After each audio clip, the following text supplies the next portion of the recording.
Ay, honestamente no sé qué le está pasando a mi teléfono, simplemente llega a grabar hasta cierto momento y luego de repente deja de grabar. Espero ya poder sacar este maldito video. Para todo aquel que se quiera anunciar su marca o su empresa, pues aquí ya sabe que se puede anunciar, no tengo bronca.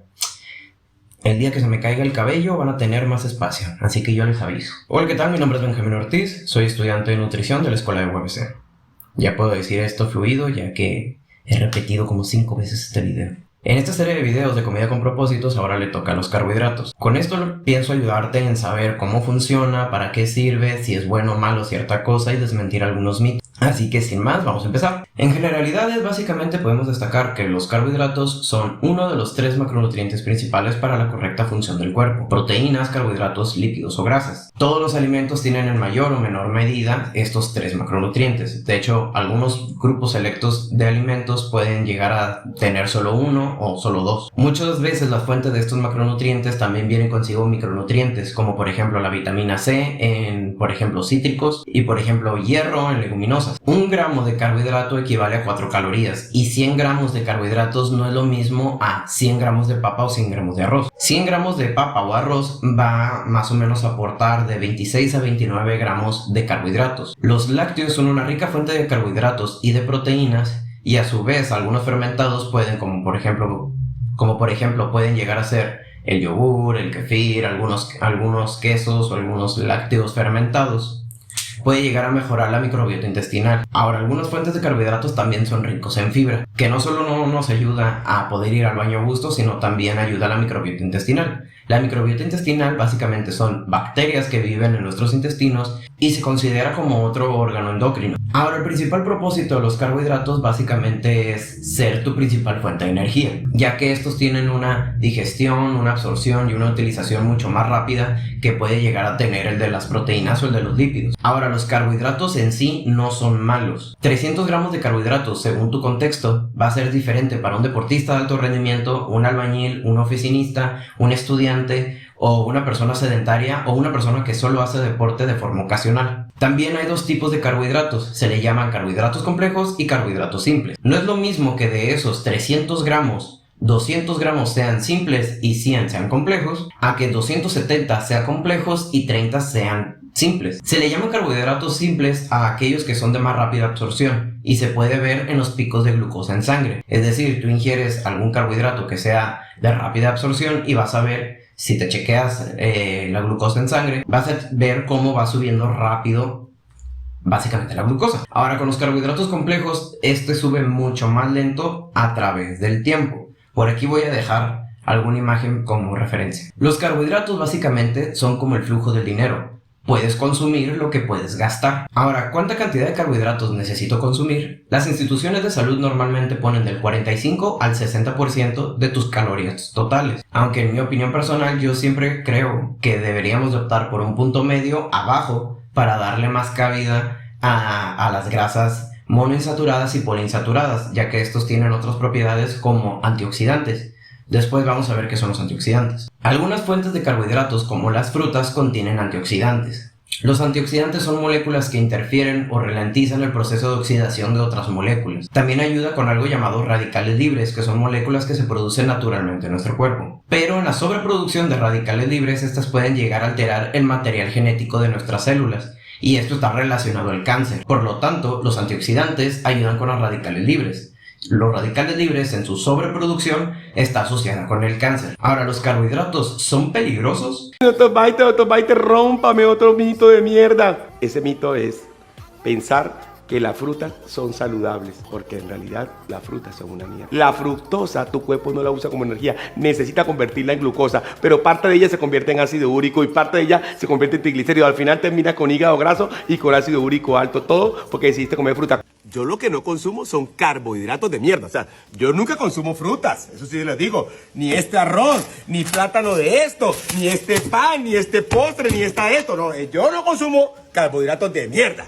¡Ya valió madres! Es muy común ver gente en internet que satanizan a los carbohidratos, que propagan mitos o verdades a medias. Normalmente su speech normal es que producen problemas cardiovasculares, que producen diabetes, que producen hipertensión. Incluso hay gente que les achaca también algunos tipos de cáncer, Alzheimer, entre otras cosas. Aunque el favorito de todos es que los carbohidratos te engordan, entre otra mayor cantidad de mitos que pueden agregarle. Y básicamente esto no es cierto. La mayoría de la gente que hace eso es porque normalmente tienen un servicio de dieta keto. Entonces, como la dieta keto es la restricción de los carbohidratos, pues les conviene satanizar los carbohidratos para que no sepas qué comer y contrate sus servicios extra caros. Que por cierto, ni siquiera esa gente sabe hacer una dieta keto bien hecha.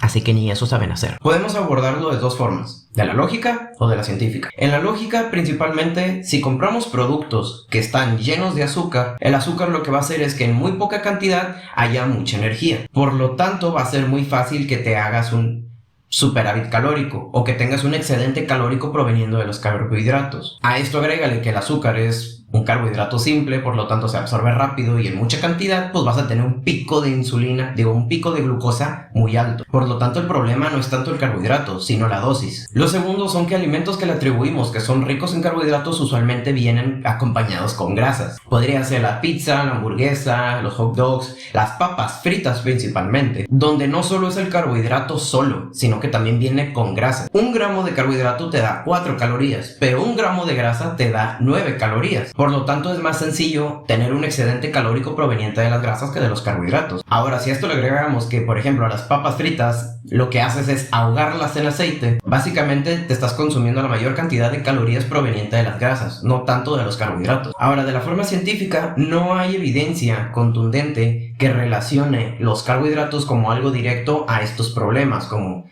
la diabetes, la hipertensión, el Alzheimer, etc. Usualmente siempre son factores como dosis o, por ejemplo, el tipo de carbohidrato que sean en muy grandes cantidades y que aparte sean carbohidratos simples. Por ejemplo, consumir mucha azúcar. Pero sí hay evidencia que relacione, por ejemplo, las grasas saturadas con justamente estos problemas, principalmente por este factor. Las grasas saturadas son proinflamatorias y un estado inflamatorio crónico, es decir, por mucho tiempo, sí induce a problemas como diabetes, hipertensión, problemas cardiovasculares, Alzheimer, cáncer. Por lo tanto, hay una mayor asociación con las grasas saturadas que con los carbohidratos. Ahora, también hay personas ketodietistas que recomiendan muchísima grasa saturada sobre encima de la grasa mono y poliinsaturada, que esas son antiinflamatorias.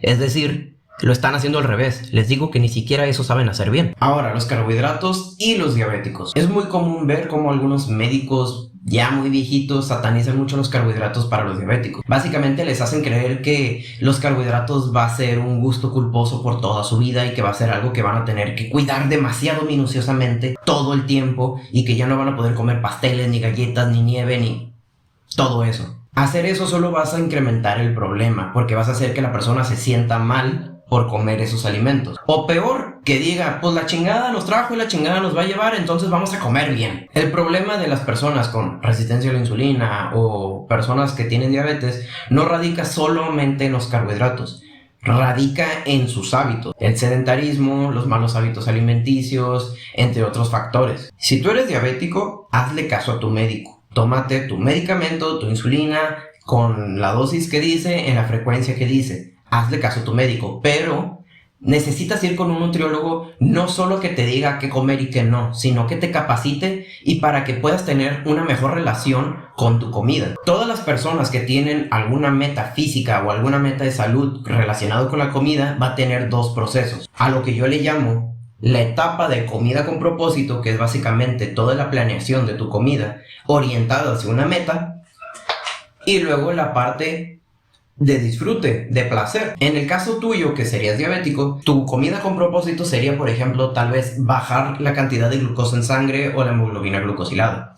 Una vez teniendo actividad física o mejores hábitos y llegas a la meta de reducir esos valores de hemoglobina glucosilada, de glucosa en sangre, vas a poderte relacionar exactamente igual que una persona normal con los carbohidratos. Es decir, no vas a tener que tener miedo a los pasteles, a la nieve, a las galletas. Ojo, no estoy diciendo que en cuanto llegues a los valores vas a volver a comer un montón de azúcar. Estoy diciendo que vas a poder relacionarte sin miedo a que repercuta en tu salud después. Obviamente todo con mesura. Ni siquiera las personas que podríamos decir que estamos sanas podríamos o deberíamos relacionarnos de esa forma con la comida, de como yo no tengo diabetes, entonces voy a comer un montón de azúcar. No, claro que no. Todo radica en el equilibrio y en saber manejar tu comida. Ahora, también hay alimentos más densos en carbohidratos que otros. Voy a poner 3 ejemplos. Está el dátil, el plátano y la papa cambray. 2 dátiles o 17 gramos te aportan 12 gramos de carbohidratos simples. 80 gramos de plátano, un plátano mediano, te aporta 12 gramos de carbohidratos simples. Y 90 gramos de papa cambray te aporta 13 gramos de carbohidrato complejo. Ahora, si tú pusieras en un plato los 3 alimentos, te vas a dar cuenta que la papa cambray aporta la misma cantidad de carbohidratos, pero es más grande, por lo tanto te llena más. Aparte que no te va a subir la glucosa tan rápido. Digo, a esto último no le pongas tanta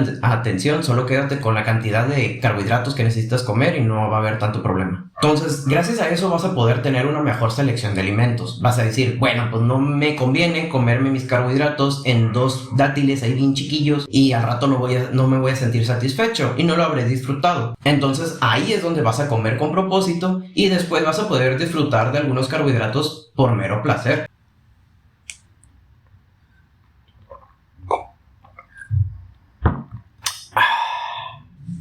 Cafecito for the win. Ayer se me acabó la luz solar que entra por mi ventana, así que no quería hacer el video a oscuras.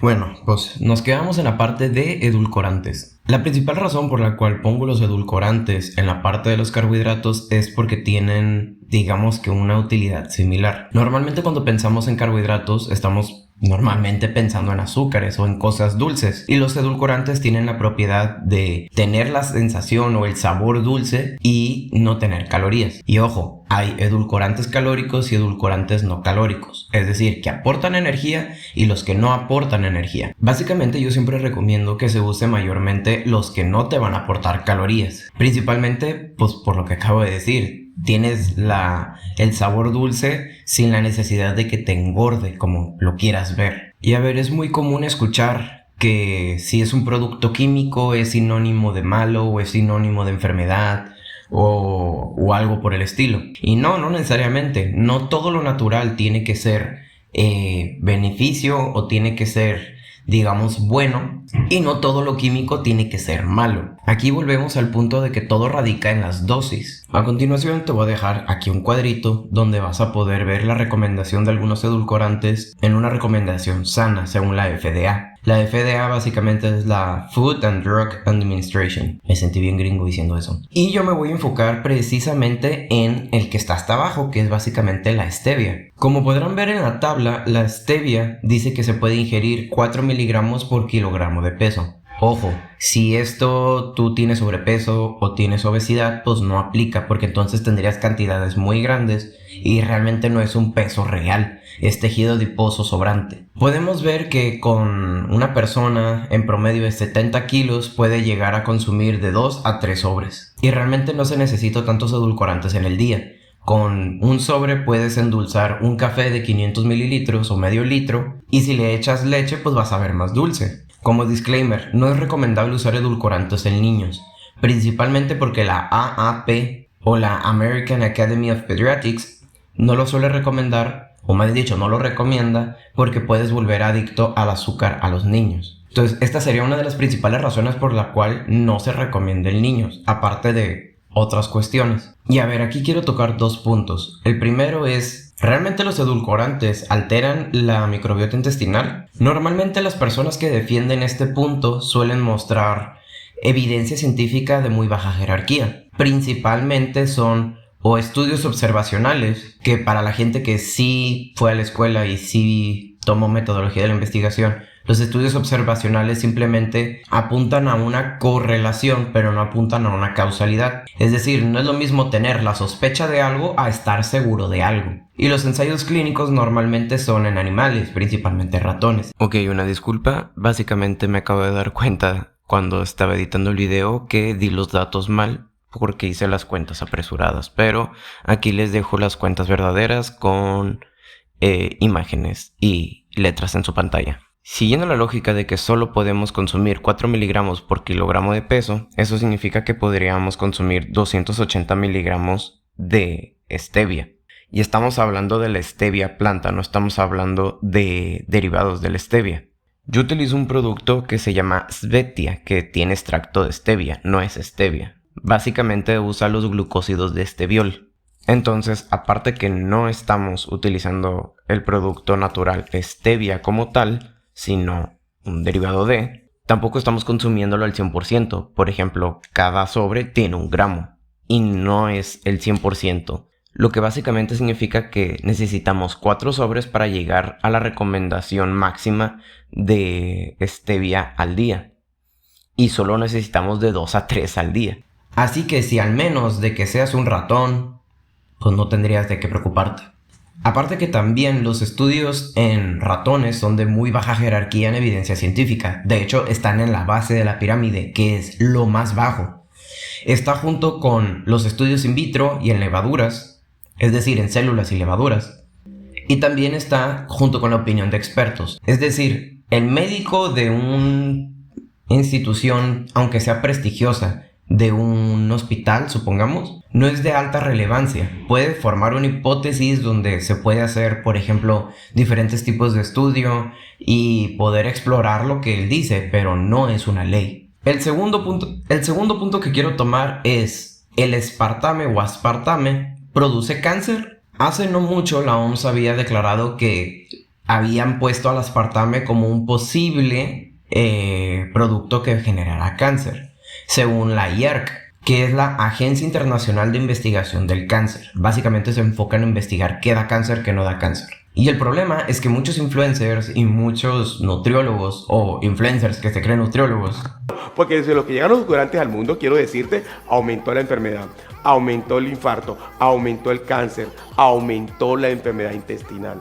Los edulcorantes causan cáncer, de acuerdo a la OMS. Así es, son supercarcinógenos y se ha visto que pueden dar cáncer de vejiga en muchos casos y asociado a otros tipos de cáncer. Sí, por fin la OMS ha declarado que el aspartamo es un cancerígeno. Y este edulcorante está en más alimentos de los que tú te crees. El aspartamo es uno de los compuestos que ha tenido varios estudios, que se han hecho pruebas y ha demostrado que puede ser cancerígeno. simplemente leyeron la nota, dieron por hecho que lo que la OMS decía era que estaba dando cáncer y empezaron a hacer un montón de videos en TikTok, en Facebook, en diferentes redes sociales. Lo cual este es un peligro porque no se tomaron el tiempo de investigar. El mismo estudio, o más bien dicho, la misma publicación dice que la IARC tomó como evidencia estudios observacionales de cáncer en hígado, que ya habíamos dicho que los estudios observacionales no son concluyentes, solo puedes generar correlación, no conclusiones. Y obviamente estudios clínicos en roedores, que volvamos al punto, no son de alta relevancia. La IARC clasifica en 4 rubros o en 4 puntos: el grupo 1, el grupo 2A, el grupo 2B y el grupo 3, donde el grupo 1 son cosas que realmente generan cáncer y hay mucha evidencia que hace que sea concluyente. El grupo 2A simplemente